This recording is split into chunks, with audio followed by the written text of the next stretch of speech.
What's going on, guys? This is Dwayne, Rise and Kill Outdoors, riseandkill.com.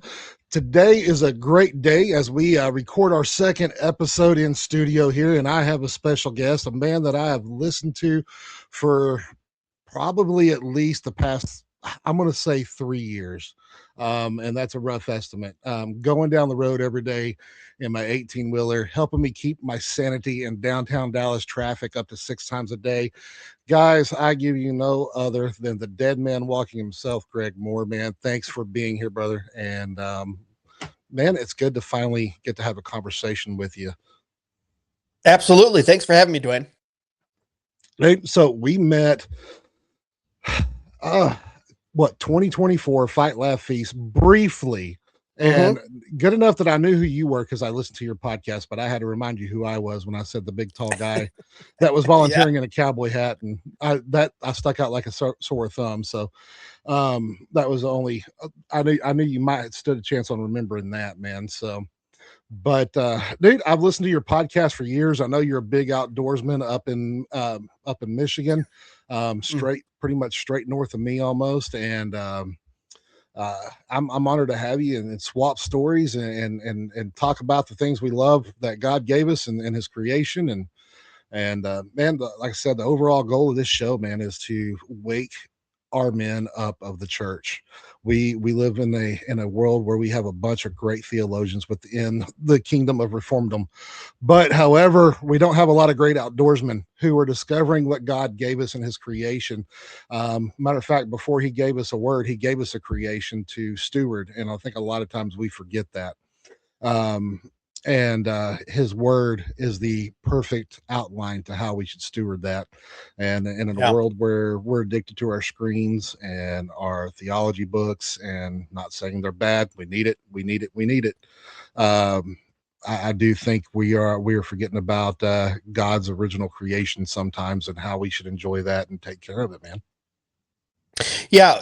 First of all, I have to say I love the background. For those that are listening, we're also recording this on video, and if he puts it out on YouTube or wherever, go check it out. Is that a 223 behind you? And then it looks something like a 30-06. No, that is a 308.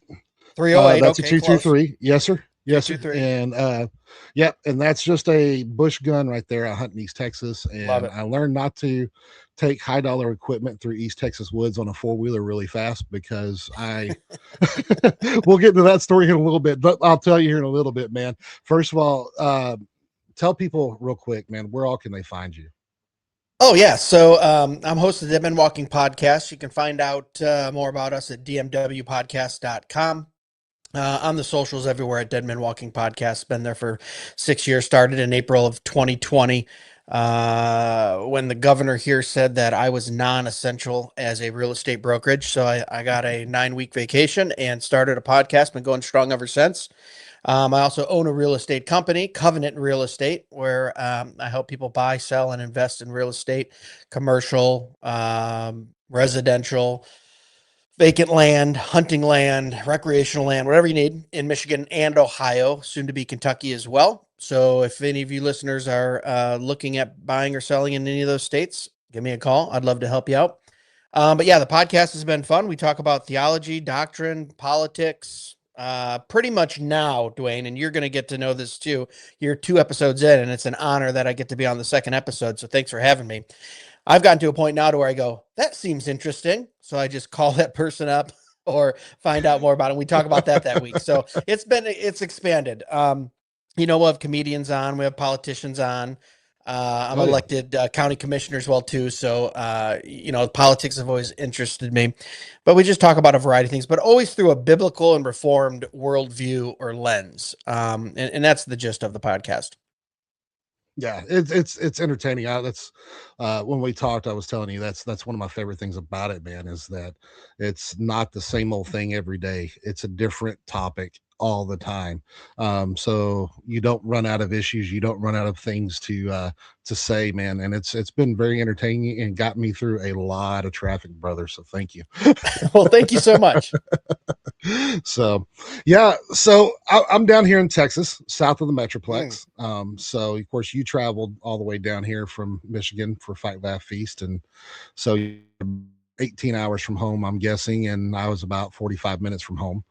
Um, That's nice. but then, yeah, and it was. So, are you making the trip back down here next month for the Business Makers Network conference? I won't be there for the business makers. I do have some client meetings I could not get out of. I just talked to Gabe Wrench a few days ago about it, but I will be making the main Fight Laugh Feast conference in the fall, wherever. I don't know. Where's it at? I don't even know. Is it in That one, Texas I again? don't know where that.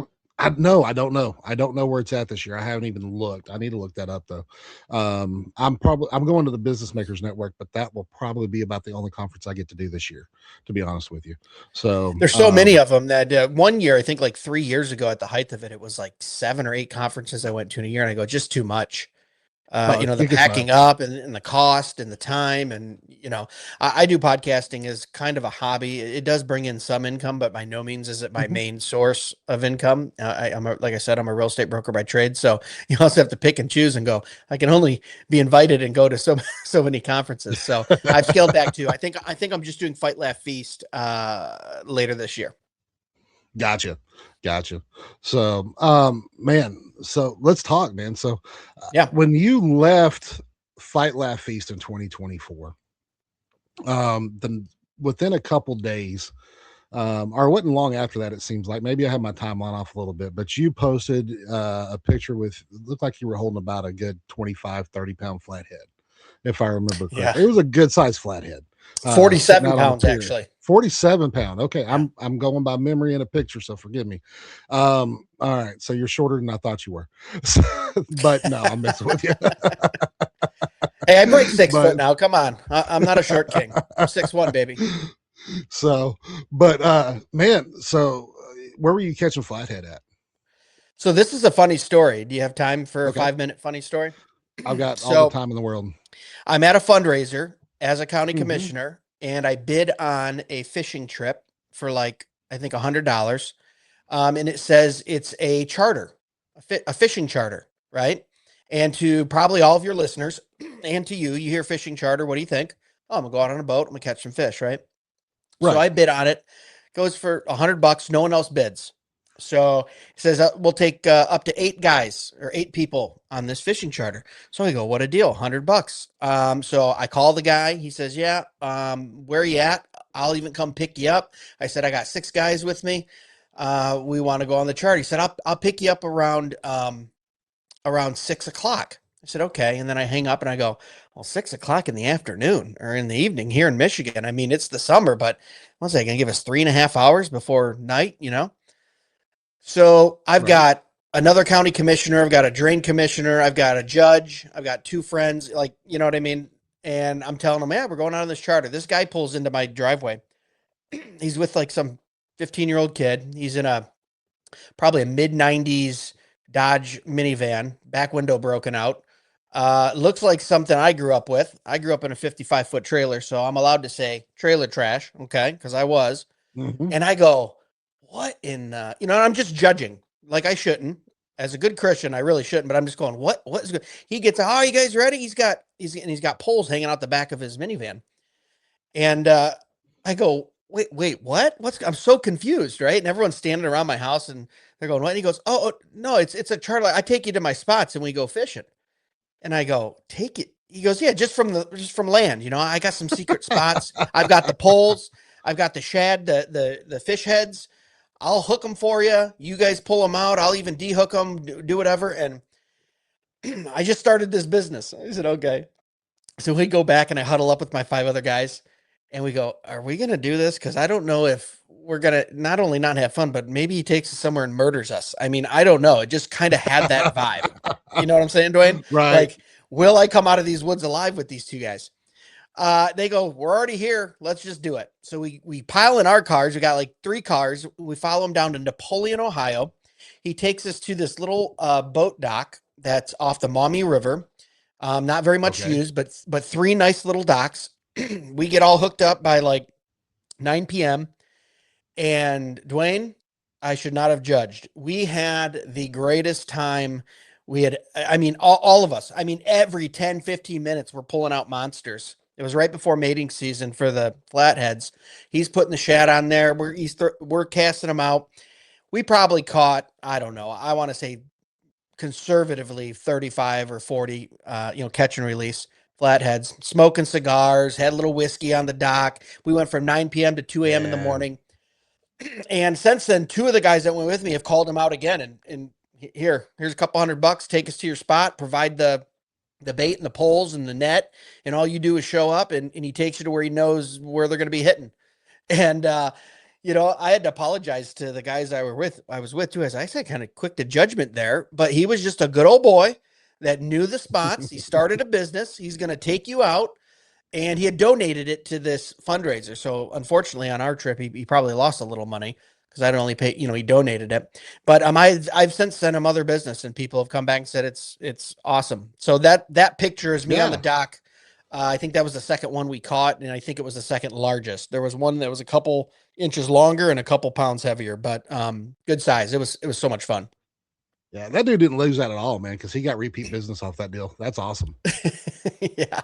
Oh, he showed us a great time. We had little sandwiches there. We had the whiskey flowing, the cigars going till 2 a.m, man, just with the headlamps on, just hitting flatheads, pulling them out all night. It was cool. Man, ain't it great though, dude? Here's this old boy that rolls up in a minivan and poles, and he's your fishing guide. That's just unheard of. First of all, I mean, if there ain't a center console involved that's about 25, 26 foot long, it's not a proper guide, right? That's what we say, correct? And here's this old boy don't even have a John boat, man. He's got a van and some poles. I love it. And who knows, man? Maybe in another 3-4 years, he rolls up with the center console behind him, man. I hope he does. That's pretty cool. Yeah, I tell you what though, I've been on charters and that was just as much fun, if not more. I mean, because also too, you're from land. We walk back to the car. There's people congregating, come back. Oh, did you get one? Oh, we got another. They're running back and forth. It was just you weren't confined to the boat either. When you're fishing from land, you got a little more leeway. I found it very entertaining. It was probably one of the best little surprise trips I've ever taken that had to do with angling. That's pretty cool, man. Yeah. It was a few years ago. I got someone paid for a fishing guide for me for my birthday out at Richland Chambers, which is about 50 minutes south of me, south of Waxahachie. And so an hour and a half south of Dallas, give you a little more perspective. And anyway, this dude shows up and proper guide, man. Nice center console boat, loaded up with shad, and we're gonna go knock down. He's ready to go knock down hybrids, but he opens up the deal, and I see the shad, and I'm like, "What are the shad for?" He's like, "Hybrids." And I'm like, "I don't want hybrids." He was so caught off guard. I've caught big fish, and it's fun. It's a blast, man. But I had an empty freezer. And I said, let's find the crappie holes. And if we don't get, if there's 8 people on this boat, excuse me, there was 1, 2, 3, there's 4 people on this boat. I don't know why I said 8. I said, there's 4 people on this boat. And if we don't have 4 people's limit of, going in the freezer, of crappie, we're not stopping fishing for crappie. And so he's like, cool, man. So we took off and we went took off and went around where he picked us up at and hit the bait store. And he come out with like, I don't know, probably 8, 9 dozen minnows and filled up the live well with those. And man, we went and slaughtered some crappie. But I think I was the only guy on Richland Chambers to ever pay a hybrid guide to go fish crappie. Hey, when the freezer's empty though, I mean, crappie's good eating too. It's my favorite. It's what I grew up with. Yeah, my grandfather was a big crappie fisherman, and we'd run crappie and then run sandies when they were spawning, which is all that stuff's coming up here in another month or 2. So up here in Lake Erie in Michigan, it's moved north and south about 100 miles, but it's the walleye capital of the Midwest. So a lot of walleye on the Great Lakes, especially Lake Erie, because it's the shallowest lake. So I grew up catching walleye, and that's kind of our go-to fish here. Me and my son, he's 11.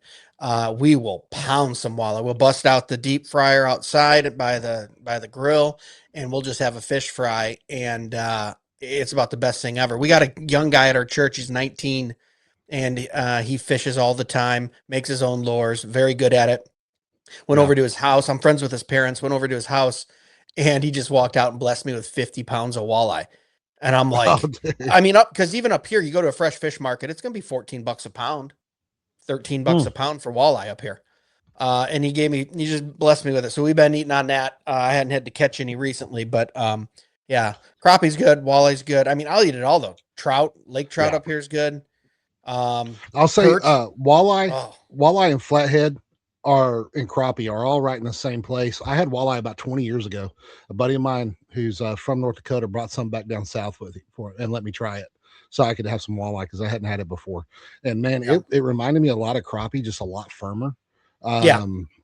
And man, it was great. It was great. Absolutely Oh, it's a awesome. good whitefish. Especially if you get those seasonings going, do a little breading, Mhm. do a little deep fry, take that nice healthy fish and make it a little unhealthy. Yeah, yeah.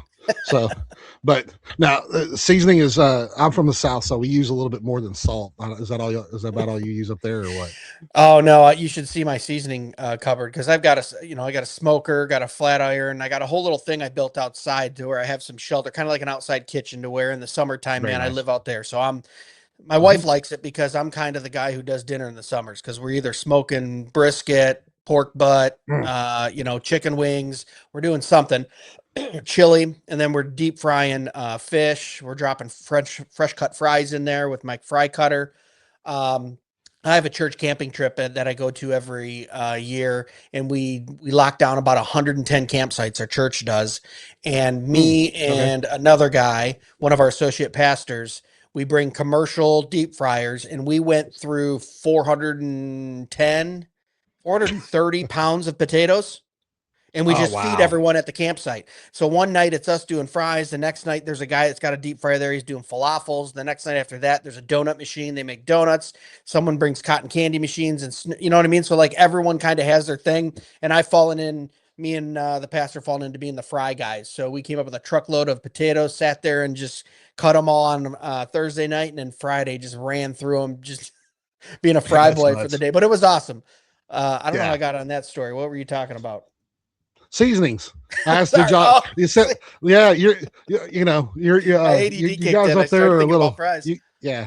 Yeah. Why? The reputation of white Yankees is that y'all cannot season food for nothing. Oh So I'm no, just a gonna lot of throw that Cajun out there. stuff.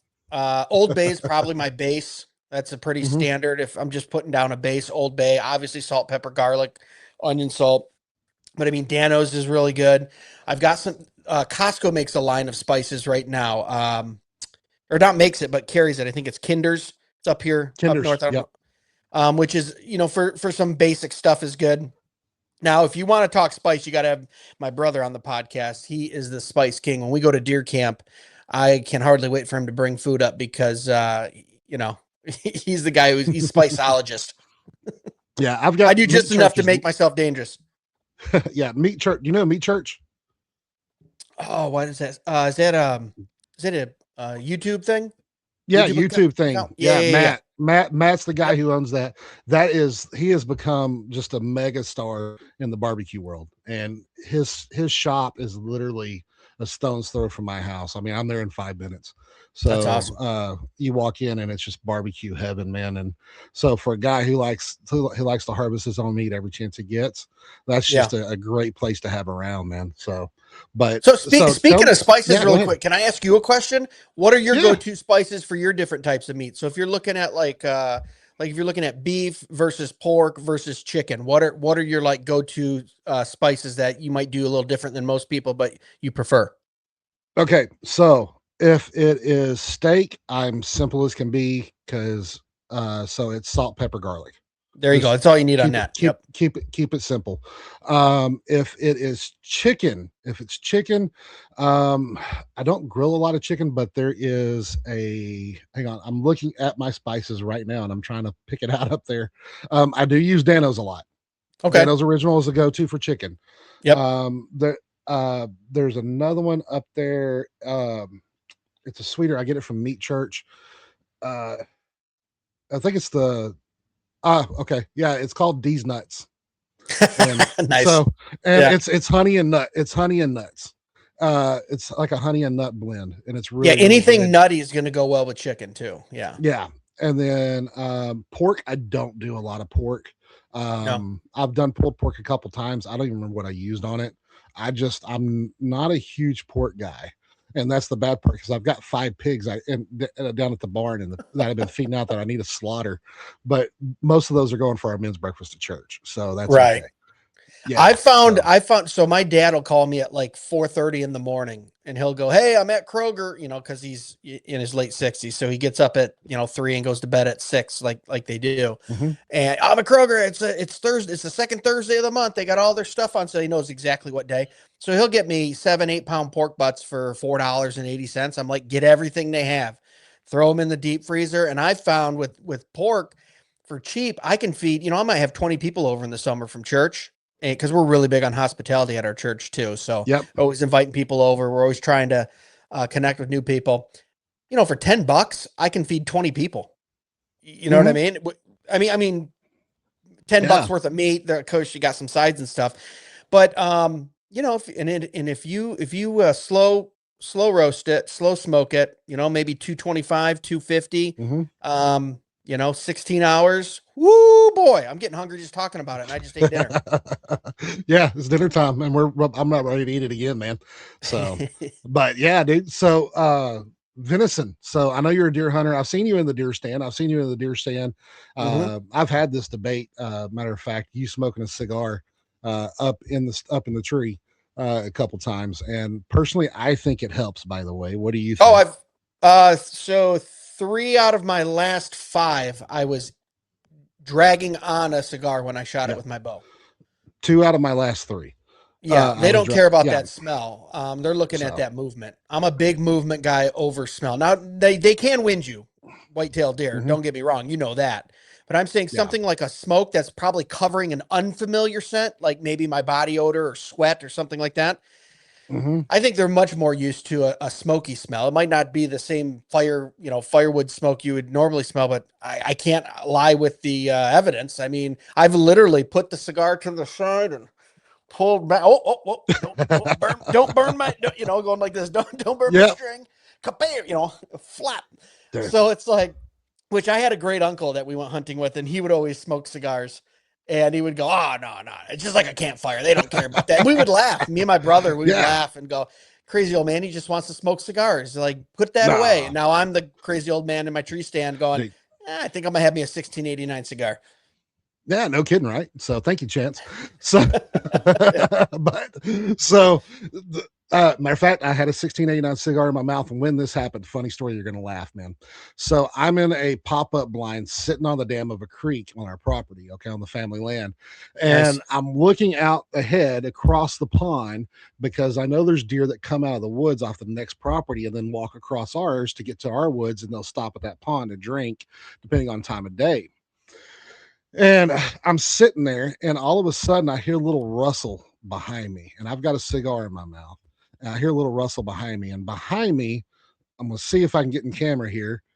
There's the fence runs, this is running parallel behind me, and then it cuts and Okay. corners and goes that way.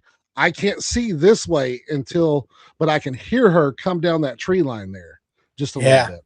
And I slowly turn, and I've got that cigar in my mouth, and I watch her, and she comes out.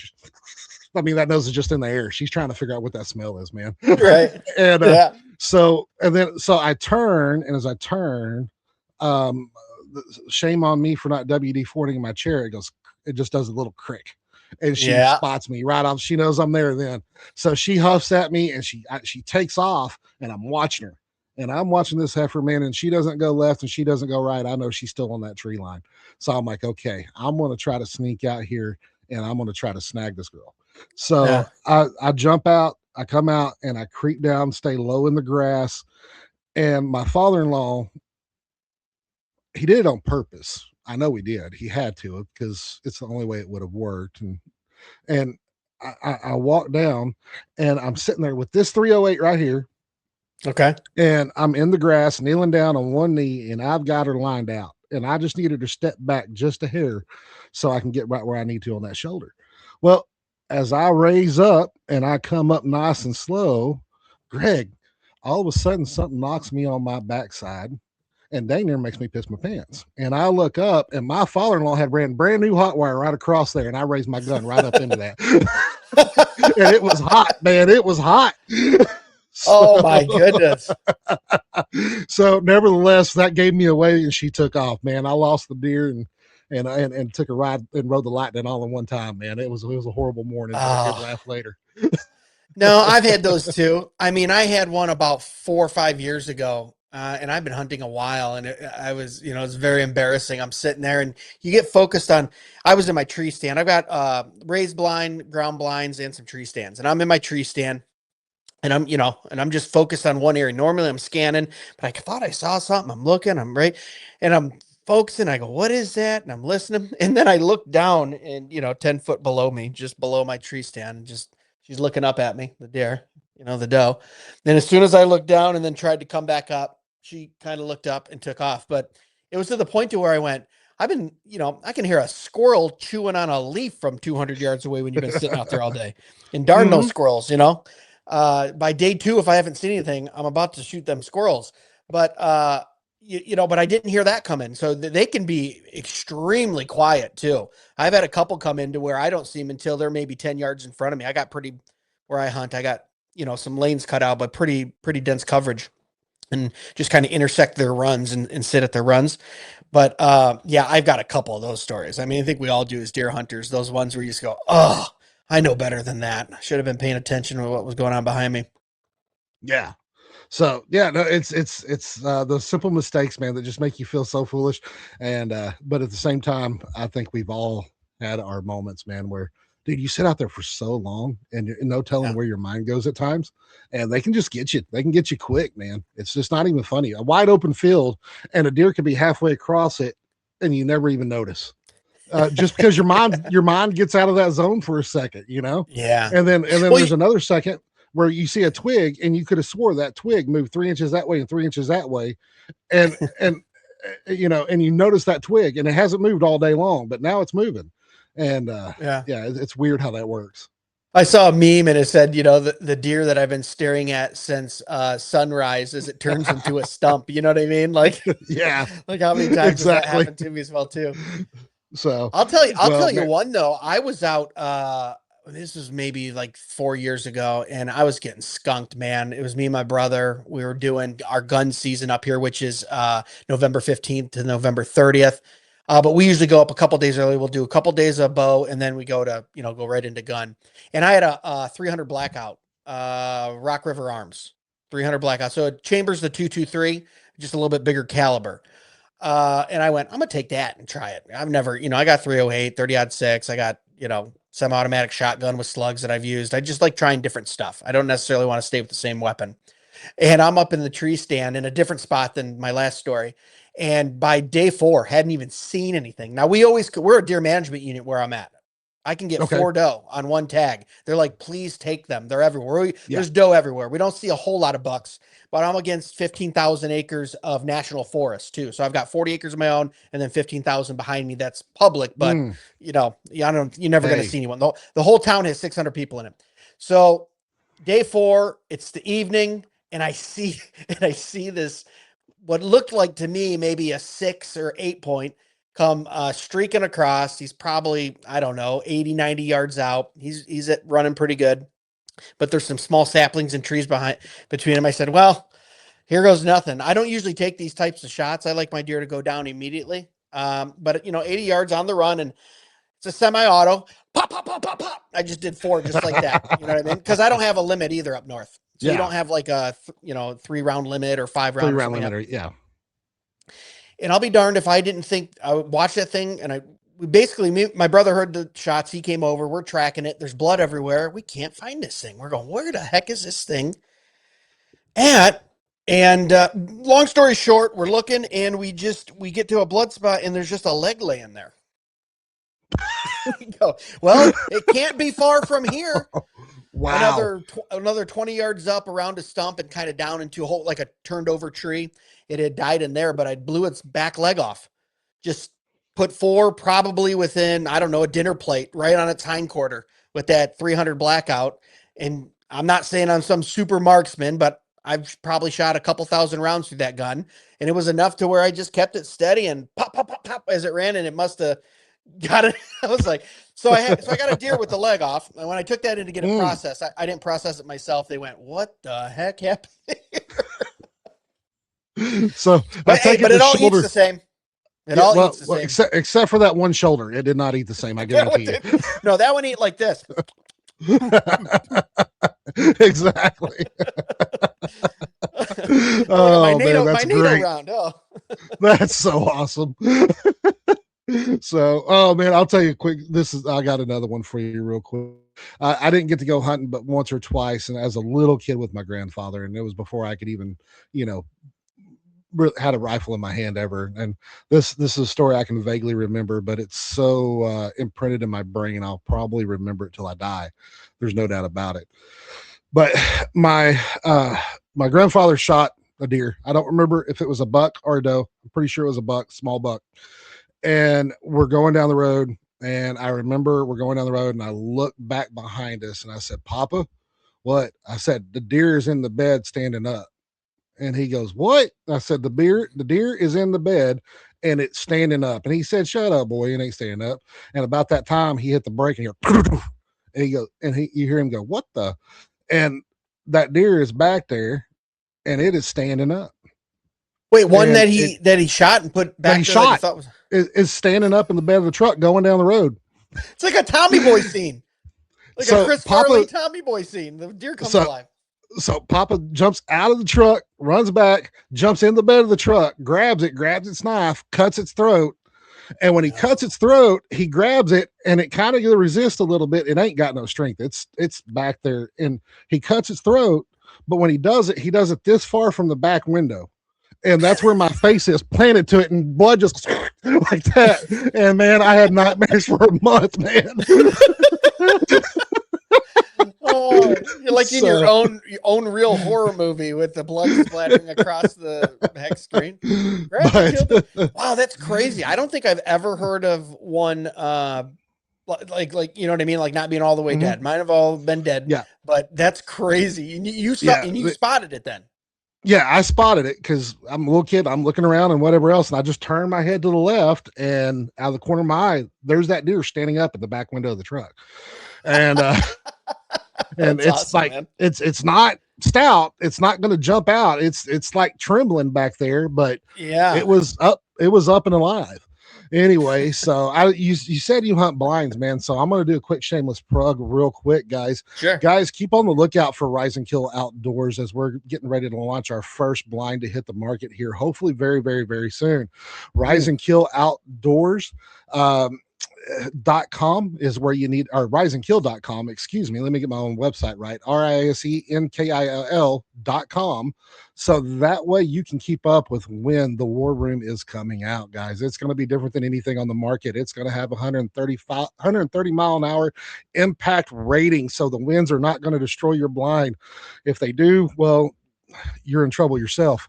And on top of that, it's gonna be weatherproof with a 5-year UV warranty on it, fully insulated from the top to the bottom. That's right, not only the sidewalls but your roof and your floor. Okay, nice. Guys, we're gonna have we're going to have solar options where you'll have power inside your blind. And on top of that, we'll have sled options so you can drag it around with your four-wheeler or whatever you need to do. Also, don't forget these things will be soundproofed. There is not another blind on the market that's going to touch what I'm doing. Not in Texas anyway, not around me. I see what the guys are doing around me. We got some good guys out here. We got some great guys out here. You've got Ranch King and you've got Redneck Blinds and you got Monarch and all great honorable companies, man. But I'm trying to one-up them. And I'm doing it out of my front yard while they do it in their big shops. And that's how we're starting. Kind of like me in a minivan with some poles. We're going to get it done. So guys, just be checking out riseandkill.com, looking for the War Room. And I haven't released any images of that thing yet, but it's going to look different. It's going to be different, and it's going to hunt different than anything else in the market. And it's a blind made for how a big man likes to hunt. I'm 6'6", 300 pounds, and I'm going to be able to stretch out in this thing. Okay, guys, that's the idea of this, man. Comfort, peace, quiet, and getting to watch God's creation come to life in the best daggone blind you're going to be able to buy. So on that note, man, I love it. Yeah. So anyway, so tell me more, man, real quick, dude, about hunting in Michigan, because I've never gotten to do a lot of Yankee hunting. I lived in Illinois for that sounds like we're going back to war, doesn't it? Easy now, Yankee hunting. We're gonna win this time. So no, I'm just kidding. Just kidding. But anyway, so but I lived in Illinois for about a year, and I remember seeing some very, very good deer like I don't see around here. Yeah. Just some good side does, big, thick neck bucks, man.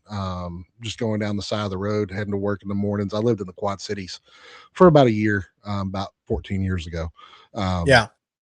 and really enjoyed the countryside out there and whatnot. And I ran up into Michigan a little bit and in Detroit. Excuse me, got familiar with the land and everything else, but yeah, Yeah. tell us kind of some of the stuff up there, the differences in hunting, say down here. What are y'all running into up there?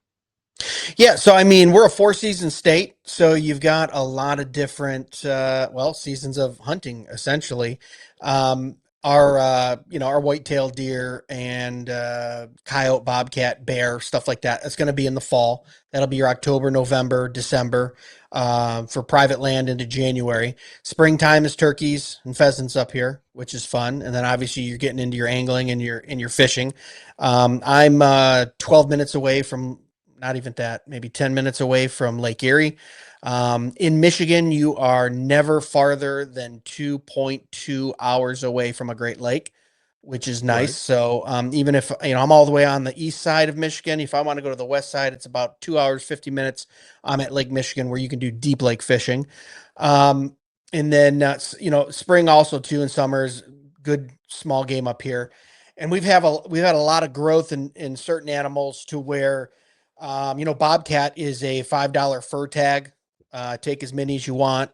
They're overpopulated in northern Michigan. They make great hats, Mm. coats. The meat's decent too. It's a little tough, but you just got to boil it down or smoke it. um, coyote. Coyote is a varmint up here. A lot of people go coyote hunting. Love to do that. My neighbor up north by my property, he turned his bathroom. He put a sliding glass window in, has his toilet right there, and he sits on the toilet, puts his gun out the window, puts an old deer carcass on his fire pit, and just hits coyotes all night. Those are Wonderful. a nocturnal animal, but those are fun. But on my property, so in Michigan here, if you got, is this look? No, it's this way. So 45th parallel and up. So about right here, that's where most Michiganders consider up north Michigan, and then of course you got the Okay. UP up here.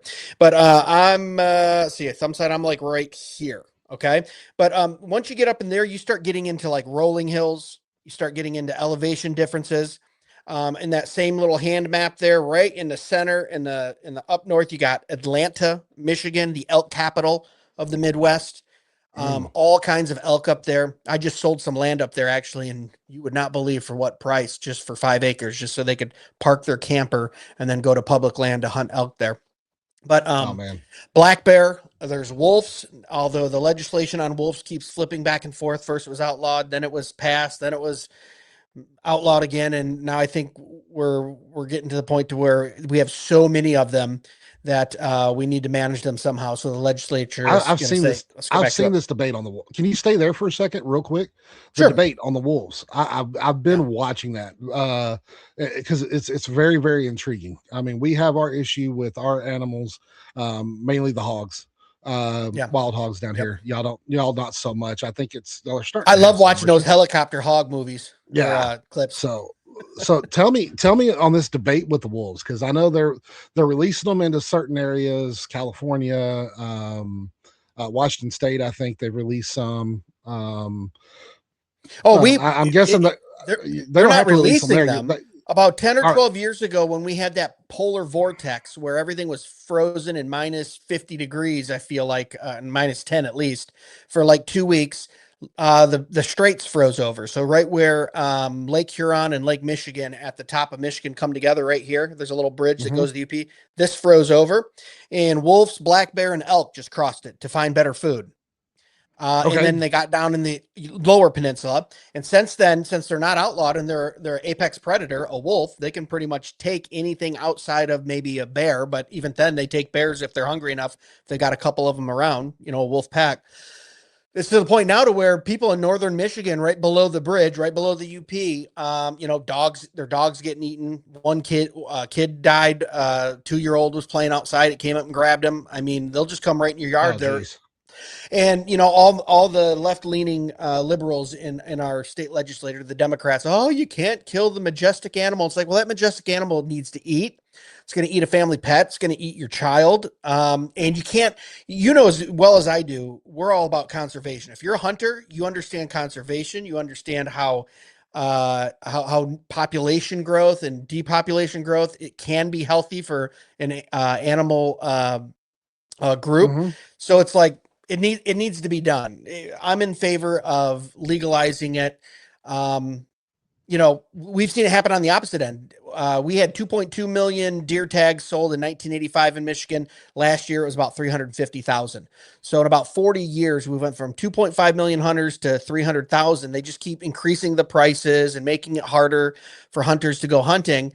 Yet Yeah. we have such an overpopulation of deer that in the city of Ann Arbor, Michigan, which is home of University of Michigan, the liberal bastion of Michigan. I mean, it is far left. They were paying Fun. people $50 a deer to go shoot them out of people's backyards because they were eating their flowers. It's like there's so many of them. So it's this weird thing where, you can say, oh, I love animals and we do love God's creation, but we've been given dominion over God's creation. We treat animals with respect. We don't torture or do anything like that, but we absolutely have the right to manage those numbers, especially if they're coming in the way of harming other humans. So I'd be in favor of some type of wolf license. Yeah, you were talking there, and I would, from what I've seen, the evidence I've seen, just online and what YouTube videos I can find and what I could read. I'm not for letting these wolves have free reign at all.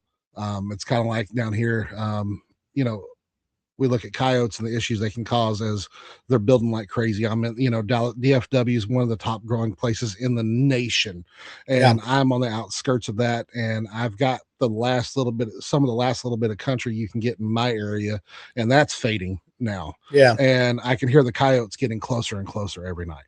And it's funny because there's all these limitations on hunters. And while I do believe that we need limitations, we need bag limits on certain things, or, Sure. we need regulations. It's not hunters causing things to go extinct anymore. It's hunters pleading to help things thrive. And it's the corporations and the local governments that are allowing our population, that are actually destroying most of the populations with stupid regulations, are building where we don't need to build, are building too fast in an area with no plan for habitat for the animals that are there, things like that. Well, nationally right now, the big issue is solar panels and data centers taking up premium data centers, hunting land and farming land. And they're going, oh, but we need this AI stuff. And a lot of local communities are going, absolutely not, which I'm happy to see. But yeah, it sickens me when I drive. I got a place right down the road from me here, 2 miles away. It's 280 acres of, it was prime agricultural land, and now it's solar panels. And those solar panels might produce 0.5% of the county's. You know what I mean? It does really nothing. And that land, people don't realize this. I know we're getting off track here, but we're talking about conservation. When you put solar panels on land, it has to rest for almost 15 years after the lease is done, because the materials flake off from the solar panels, paint, metals get into the ground. It's not like you can lease it for 10 years and then take the solar panels off and then start planting corn there again. You got to let it set for another 10 or 15 if you don't get it remediated. So there's a trade-off to everything, So I go around to local communities too that are pro solar panel and just go, well, if you are, I understand that you think it's a green energy, but everything has a trade-off. There's nothing free in this world, right? I mean, man always tries to shortcut himself, when in fact the best way to do things is how prescribed in the Bible, right? Like that, like look at our food supply. It's like God created us to go out and harvest our own food, to give us dominion over the animals. Now we walk through I can't tell you I know hunters, but I'm saying the majority of people, they walk through a grocery store with the benefits of an 18th century king and go, I'd like some fish. I'd like some fresh fruit. I would like some bananas. I would from, South America. They just pick it all out and they think, and it's so convenient. They didn't have to work for any of it. One thing that makes us ungrateful. That's why everyone's ungrateful, has mental issues and feeling lonely and ungrateful. You don't even gather your own food. You don't even build your own things. So that's one thing. There's a mental part of that, an emotional part of that the Lord provided us to do labor so it would keep a healthy mind. And then two, so fragile. If anything ever happened, we only got a 20-day food supply globally, meaning Yeah. we're out of food in 20 days if something catastrophic Well, were to some happen. people are. That's what I'm saying. You and I, we're probably we're in that 1%, 0.5%, whatever it is, right? I'm saying the majority of your listeners or maybe not majority of your listeners, but majority of people in general, we had algae blooms in our lake area, which doesn't allow us. So basically there's runoff from the farms. It heats up the water. The water gets algae in it, and then they can't pull it out of Lake Erie to then purify it for the water systems.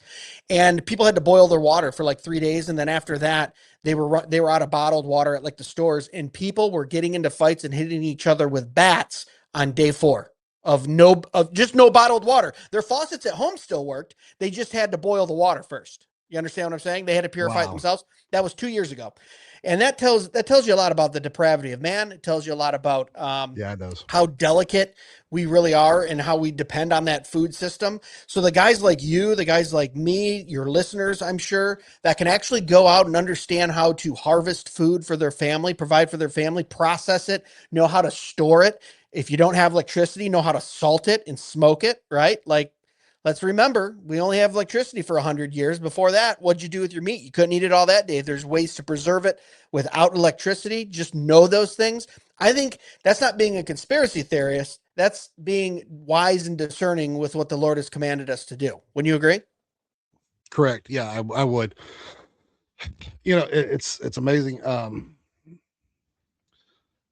I've got guys I work with, and they grew up in the city. I try not to fault them too much, but I fault them as much as I can anyway. And they think I'm nuts, man. They're like, dude, it's freaking 2026. Go to the grocery store. And I do. I go to the grocery store, and the grocery store is great, man. It's great. I don't have every cut of meat I want. Who does, right? But I can go to Yeah. the grocery store and get every cut of meat I want, and I do that very regularly. Sure. To say that meat I harvested is my regular food, no, it's not. It's as much as it can be, but it's That's a not my regular supplement. food. Yeah. Correct. And at the end of the day, though, what I try to drill into and press into people into their head, and their skulls are thick these days, is: would you rather have some dude in a meat packing plant who hasn't washed his hands after his 5th trip to the bathroom cut and prepare your meat and throw it in a vacuum sealed bag and send it, and have all these people in the middle, or would you rather know someone who loves you, harvest that meat in a low stressful environment, cleaned it properly, took care of it, hung it up, hung it up, aged it well, made sure that meat was to perfection from the moment it hit the grass to the moment it hit the table? Made sure Yeah. it was the best quality they could absolutely serve you. Now you tell me who's behind in the times. You are, not me. Right. And at the end of the day, because we're Americans, we want the best of the best, right? Well, the best of the best is never at the grocery store. I hate to tell you, it's just not.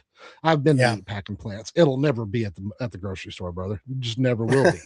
Right. And and so, yeah, we got to get back out there, guys. It's not hard. It's not hard at all.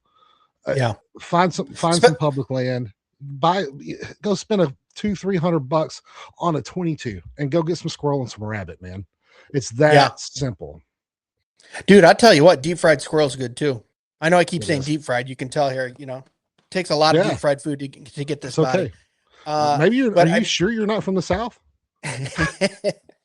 Maybe I got a little Southern boy in me, I think. But yeah, I mean, squirrel's good, rabbit's good. My kids have been eating venison, rabbit, and squirrel since they were 2 or 3. They didn't know what meat they were eating, and they just grew up with it. Excuse me. In the same way, I'm not saying that's all I mean, I go to Costco, I go to the places, Meyer or whatever we got up here, Kroger. But I'm supplementing though. My point was just Mhm. have that skill, like be able to be self-sufficient if need be. I'm not saying go Correct. move out in the middle of the woods, become the Grizzly Adams, never talk to anyone, and come out twice a year to pay your taxes because that's a scam. But don't get me started on property taxes and how it's unjust. But I don't think we have enough time, man. We're already 50 yeah, minutes in. yeah, right. There's gonna be a 3 hour So, episode of us just complaining about taxes and our deer stories. Uh, but yeah, just have those skills is all I was saying. It's good as a man. It's good to have those skills. And then two, what a benefit and a blessing. Me and you were talking about, or you and I were talking about this offline about how what a blessing it is to sit in your blind. I've had some of the most personal, intimate experiences with God and the Holy Spirit while sitting in a blind, holding a gun or a bow, forced to awe and wonder at His creation. And I would say anyone, any man, especially because men, we lead, we provide, we don't complain. The wife is the one who, can you rub my back? My foot hurts. I did this. Oh, I'm stressed out. Men, we do our job. It's hard. And we come home and we make sure that the wife and the kids are taken care of. We need to go somewhere where we can be ministered to. And I think one of those things is God's creation. Paul said as much. He even said, look at, you don't even have an excuse not to know that there's a God because you have two eyes and you can look at the wondrous works of his hand just in creation alone. Go out to the blind, look up and look at those two crows that have been returning to the same tree for the last 9 years. They mate for life and they come at the same time. And I've seen them and I meet them every year and they come to that tree. And I look at the pine tree that they're in and I go, that pine tree is probably 175 years old. That thing was here before cars, before, right? And you just in nature, just naturally, God's handiwork naturally gets you to look up and go, I'm insignificant. You're all powerful. You're glorious. And amen. it really puts you in your place. And I think every man should experience that. And I know you've experienced it too. I have, man. And I'm gonna paint this picture real quick for you, man. East Texas. How familiar are you with East Texas? Just that it's east. Just that it's east. Okay. So I'm I've only been there once, central. and it was just for a fight, I laugh, feasting for 3 days. gotcha. So where I'm at, I am what we would call Central Texas, which is Okay. DFW and Yep. around that area, where Central Texas kind of meets East Texas. Okay. For those who Okay. know, right in between Canton and Longview, that's where I hunt. Okay. So I'm not quite in all the tall pines, but the tall pines are starting. Okay. So that's where I'm at. That's kind of my scenery. Sitting in a blind, getting out there at 5 in the morning, and it's at 5 in the morning, it's dead quiet. Everything's been hunting all night. It's finding its places to bed down. It's tired. There's nothing. There's absolutely nothing. You don't hear a crunch in the woods. You don't hear much at all. About 6:30, 7 o'clock, the sun starts coming up. Okay, in the morning, you hear a few birds chirp, and all of a sudden, you hear a few things crack, and you hope it's a deer, but you know it's a squirrel, and that's running around. Okay, you sit out through that morning hunt and you see some deer in the distance. Maybe some come in, maybe some don't. Maybe you take one, maybe you don't. It just depends on if it's the right deer and what time of the season and hunt and what's legal and not legal at the time. But either way, you've watched God's creation come to life. You literally watched a theatrical drama happen in front of your eyes. Pay attention to every detail. Open your eyes, man, and look at what's going on. Something more technical than you could ever find in any screen or any AI or anything could ever do is happening before you. And it looks a little different every single day. It sounds a little different every single day. You recognize the sounds, you learn the sounds, but every day it's in a little bit different order. Something happens a little different. It got colder, the wind's out a different direction. Everything changes just a little more every day. And so you finish out that day and you go through the hunt and maybe you walk back up to the house and get you a little bite to eat. And then about 1, 2 o'clock, you go back out to that blind and the sun's setting early because we're that time of year. And all of a sudden the sun starts coming down, Greg. And as the sun starts coming down, you're watching, and all of a sudden the last animals that you could see in the day are starting to move. The deer are coming out of the woods a little bit, trying to feed. And if you don't get them when you want that night, it's still okay. If it's not the right buck that needs to be up walk because he's only a 2 or 3 year old, okay, you let him walk, but you got to watch him graze and how beautiful, and watch his muscles flex down his body and the awesome creation that he is. Yeah, I mean, just beautiful, absolutely gorgeous. And then all of a sudden, as the lights dark, just stay in those woods, and all of a sudden you hear new things come to life, because what you didn't hear in the morning, because when you went out there at the time everything was bedding down, is starting to wake up. And all of a sudden you start hearing the coyotes howl, and then all of a sudden you can look out, and in the shadows, if you have the right moonlight, or if it's still early enough right before the sun sets, it's the coons coming out on your feeders, and you get to see their black stripes come out, and their black and gray stripes come out. And then all of a sudden you see them peek, because they know there's coyotes in the area. They're hearing the same song I'm hearing. And or maybe a bobcat runs across, or all these different things are starting to happen. And then when it goes pitch black, you have all these wonderful songs just being sung to you from the coyotes, from the animals that are coming to life. You hear hogs coming through the distance, grunting and snorting, and coming through the woods, not quietly, but you know where they're at, and they add a little hype and excitement because you know there's something dangerous there. But and how artistic, how beautiful, how masculine, and how glorious is it of God revealing himself through his creation, and says, even when it's pitch black dark, I'm going to reveal my glory. And amen. How awesome is that? And this is what we're missing out on as men, guys. It's huge. It's so huge. And it changes your aspect of every step you take on this earth. And when you see new concrete go up, sometimes it just disgusts you. You don't get excited. Oh, we're getting a Walmart 5 miles from the house. You go, man, I don't remember how beautiful that used to be. And you start appreciating God's creation. You start appreciating God's creation versus what man's creating. And it's a wonderful, wonderful thing. And you got me hyped, man. Have that feeling. I want to go hunting right now. Yeah, let's go hunting. I still got a few months. I got to let summer pass. Yeah, man. So, well, on that note, man, I think that's a great opportunity for you to give us the gospel, brother. Amen. Yeah. Who was our guest do, man?